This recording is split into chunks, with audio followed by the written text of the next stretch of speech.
ماشي في شارع مصر والسودان بالعربيه، وفجاه لقيت دخان كده على العربيه وناس متجمعه على العربيه، وخطفتني ريحه كفته ريحتها حلوه قوي، فحبيت اشوف الكفته دي ايه وانزل اجربها. لقيت على العربيه مكتوب عليها كفته الشبح.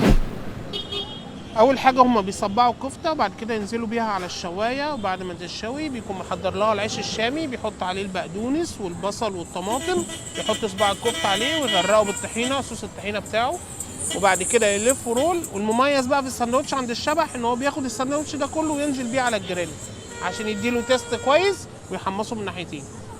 دي التحميصه اللي انا قلت لكم عليها اللي هو بيعملها على الجريل اهي. بيدي تيست عالي قوي للساندوتش، وبيدي ايه قرمشه كده للعيش. وهو عامل لي ساندوتش دبل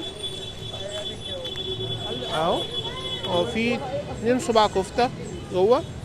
طيب هو الشبح عنده الساندوتش السنجل ب20، الدبل ب35، ولو انت عايز تزود عليه موتزاريلا ب5 جنيه، يعني الساندوتش هيبقى ب40 جنيه بالموتزاريلا اللي هو الدبل. هنقول بسم الله الرحمن الرحيم وندوق.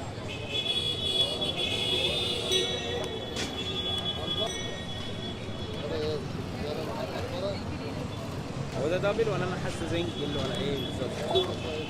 مش عارف.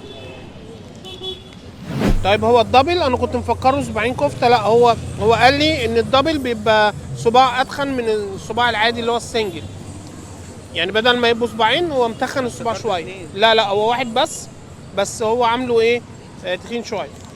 تمام. لا بس الطعم يا شادي والقرمشه بتاعته يعني ما شفتهاش قبل كده بصراحه، ما دوقتهاش قبل كده. هو طعمه حلو قوي.